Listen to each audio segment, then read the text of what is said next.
चलिए, मैं पीके academy YouTube channel पर मैं एक वीडियो बनाकर लाया हूँ जो अभी वर्तमान में जो डीएलएड का एग्ज़ाम जो चल रही है उसके लिए, और नेक्स्ट जो एग्ज़ाम है सीटेट है, और बीपीएससी जो शिक्षक की जो बहाली जो अगस्त से ऑनलाइन जो होने वाली है, ये सारे कंपटीशन के लिए मैं बहुत वीवीआई क्वेश्चन लेकर आया हूँ। तो चलता हूँ कि एक नंबर जो क्वेश्चन दिया हुआ है, कौन सा देश इंग्लैंड का कभी भी गुलाम नहीं हुआ है। ठीक है, तो कौन सा देश है जो इंग्लैंड का कभी भी गुलाम नहीं हुआ। भारत तो अपना सबसे इतना बड़ा देश होते हुए भी इंग्लैंड का गुलाम हो चुका था, लेकिन जानना है हम लोगों को कि कौन ऐसा देश है जो इंग्लैंड का कभी भी गुलाम नहीं हुआ था। भारत में कमी था, बड़ा देश था, सोना का चिड़िया कहा जाने वाला देश था, हर चीज़ से परिपूर्ण था, लेकिन कमी क्या थी? शिक्षा की कमी थी। ऐसे महापुरुष जन्म नहीं लिए थे जो अपने देश को स्वयं चला सके। इस अभाव में, इस कमी में क्या हुआ था? इंग्लैंड ने अपने देश पर क्या किया? अधिकार कर लिया था। लेकिन कहता है चीन ऐसा देश है जो कभी भी कहा कि इंग्लैंड का कभी भी वो गुलाम नहीं बन सका। तो चलिए, क्वेश्चन है कि कौन सा देश इंग्लैंड का कभी भी गुलाम नहीं बन सका। तो आंसर हो जाएगा चीन, जो कि कभी भी इंग्लैंड का यह गुलाम नहीं बना। नेक्स्ट क्वेश्चन दिया है कि चेतन ऊतक किसे कहा जाता है। तो चेतन ऊतक जो होती है वह तंत्रिका तंत्र को कहते हैं। किसको बोलते हैं? तंत्रिका जो तंत्र होती है उसको हम लोग चेतक ऊतक भी कहते हैं। ठीक है, नेक्स्ट क्वेश्चन में है कि एक धड़कन में लगभग कितना रक्त पंप होता है। तो एक धड़कन में कहता है जो पंप जो होती है वह 70 मिली बार करता है। कितने बार होता है? 70 मिली पंप होता है। ठीक है, नेक्स्ट क्वेश्चन है कि भारतीय महिला दिवस किसकी याद में मनाया जाता है। तो भारतीय जो महिला दिवस है, जो अपने भारत देश की जो राजनीतिक और कार्यकर्ता थी, कौन? सरोजिनी नायडू, जिनका जन्म अपने भारत देश में हुआ था। ठीक है, उन्हीं की याद में, उन्हीं के जन्म दिवस में, ठीक है, क्या मनाया जाता है? भारतीय महिला दिवस मनाया जाता है। तो सरोजिनी नायडू के याद में भारतीय महिला दिवस हम लोग मनाते हैं। नेक्स्ट क्वेश्चन है कि इंसुलिन की कमी से होने वाला रोग कौन है। जो इंसुलिन होती है यह क्या है? जो हमारे नाभिक है, नाभिक में हमेशा क्या करता है? चक्कर काटते रहता है। तो जिस दिन चक्कर काटना बंद कर देता है, ठीक है, उस दिन वह नए जो हम लोग भोजन करते हैं, नए जो ब्लड का निर्माण होता है वह ब्लड का निर्माण नहीं हो पाता है। नहीं हो पाने के कारण जो ब्लड होती है वह पानी के रूप में चला जाता है, जिससे क्या होता है? शरीर से अधिक पसीना आती है। तो इंसुलिन की जो कमी होती है, इंसुलिन जो कार्य करना बंद करता है, इसके अभाव में क्या होती है? तो डायबिटीज बीमारी या शुगर बीमारी हम लोग उसे कहते हैं।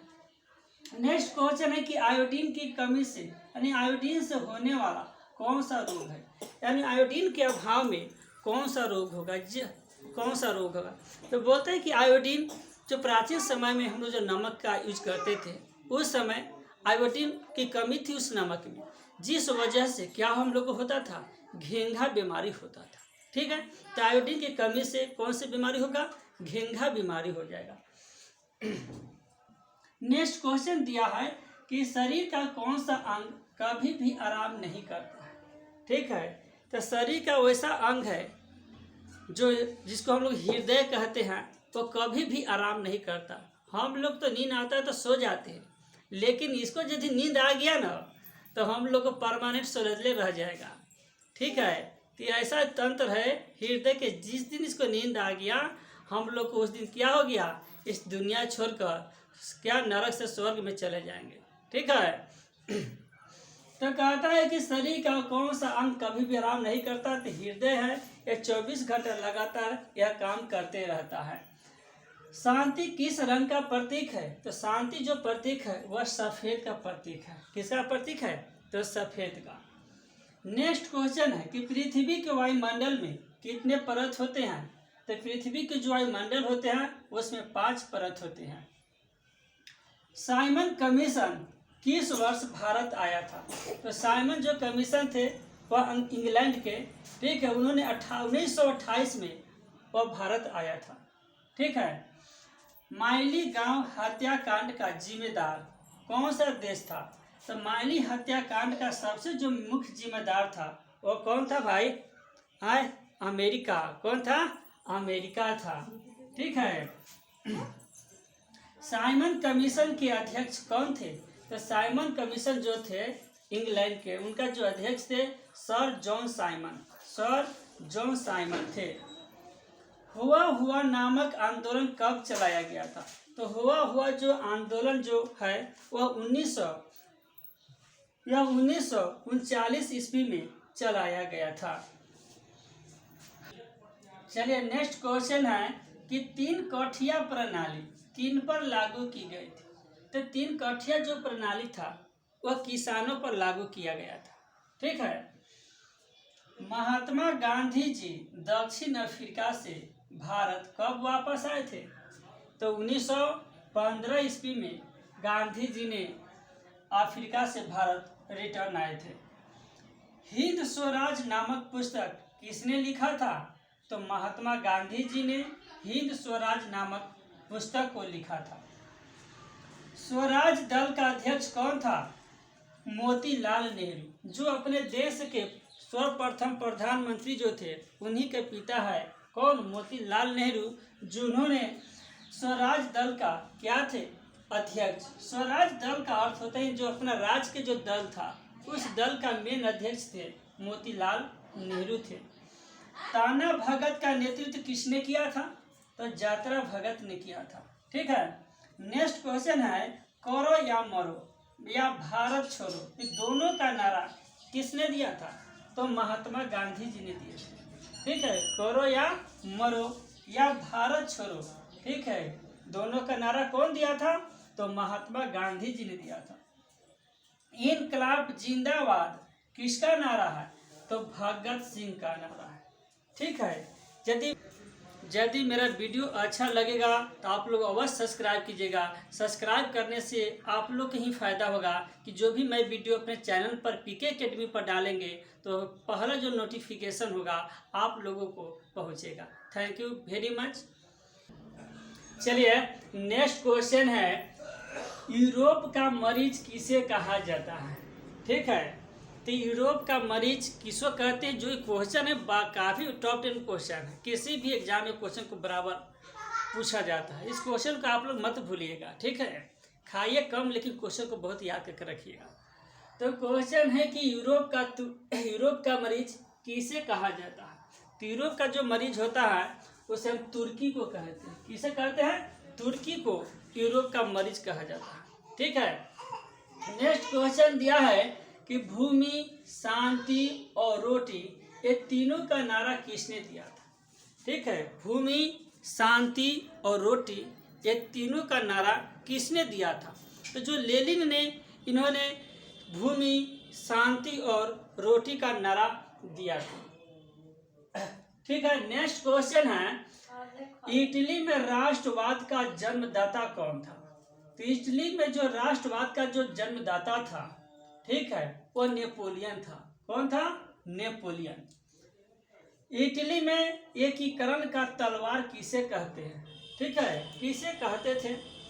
तो इटली में जो एकीकरण का जो तलवार था, ये जो तलवार जो होता है काटने वाला, ये तलवार नहीं, ठीक है। ये जो फरसा उसे बिकाता है मेला बाजार में, वो सब तलवार नहीं, म्यान नहीं।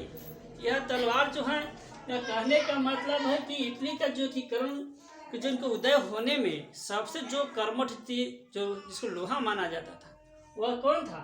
गैरीबाल्डी था। कौन था भाई? गैरीबाल्डी। तो देखिए भाई, पढ़ाई के साथ साथ माइंड को शांति करने के लिए हम पहले क्या करते हैं, ठीक है, एक हम लोग जो गायत्री जो मंत्र होते हैं उसको हम लोग आलाप करते हैं, ठीक है।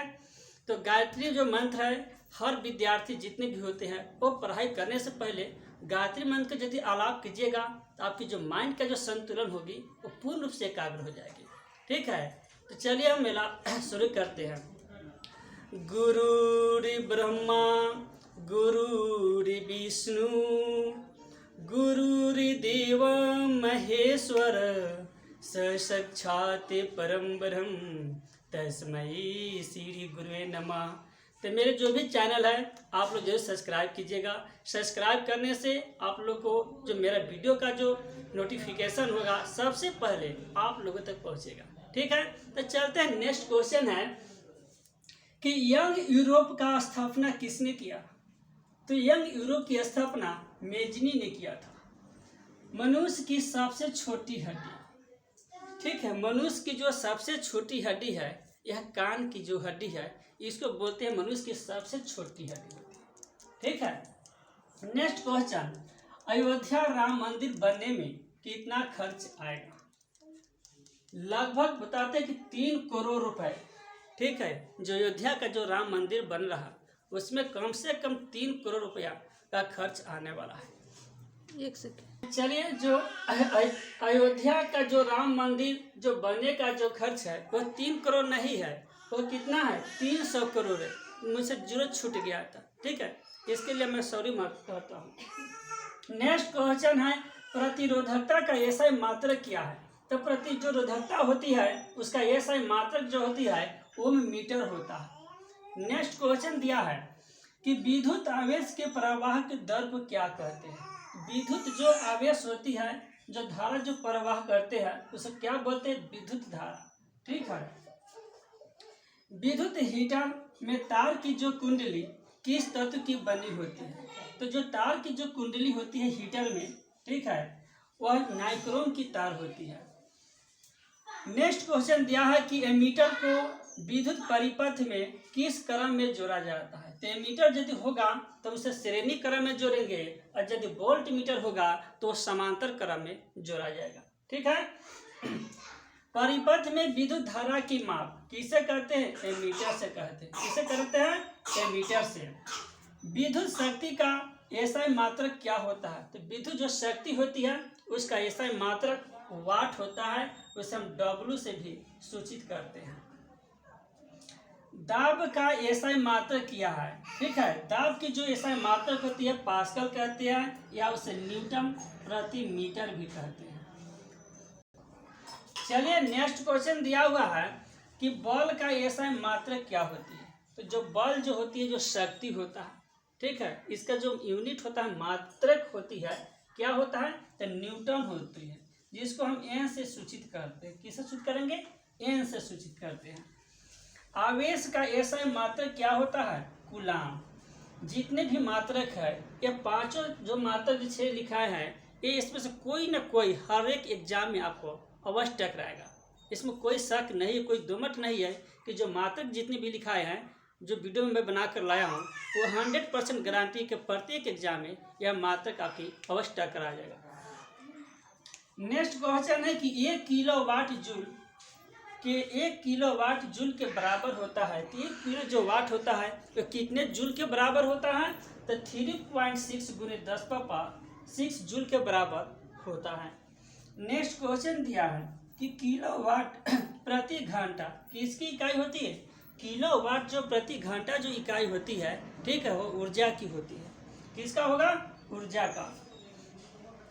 1 कूलम विद्युत आवेश कितने प्रोटॉन से बनता है? तो 1 कूलम जो विद्युत आवेश होता है वह 6.25 गुने 10⁻18, ठीक है, 18 यह प्रोटॉन से बना होता है। तो यदि मेरा वीडियो आप लोग को अच्छा लगेगा तो भैया जरूर लाइक कीजिएगा, सब्सक्राइब अवश्य कीजिएगा।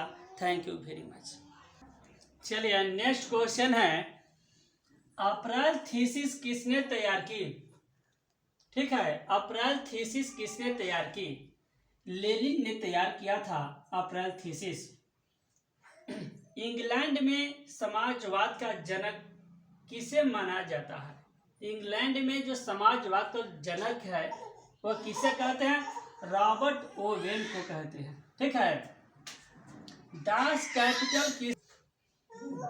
कैपिटल किसकी रचना है? ठीक है, तो दास कैपिटल जो रचना है वह कार्ल मार्क्स की रचना है। नेक्स्ट क्वेश्चन है कि कार्ल मार्क्स का जन्म कहाँ हुआ था? तो कार्ल मार्क्स का जो जन्म हुआ था वह जर्मनी में हुआ था। ठीक है। वार एंड पीस किसकी रचना है? तो वार एंड जो पीस रचना है टॉल्स्टॉय की है। हिंद चीन में कौन सा राष्ट्र शामिल नहीं था? तो हिंद चीन में कौन सा राष्ट्र शामिल नहीं था? तो चीन। ठीक है, चलिए वीडियो यदि मेरा अच्छा लगेगा तो आप लोग सब्सक्राइब भाई अवश्य कीजिएगा। ठीक है, थैंक यू वेरी मच।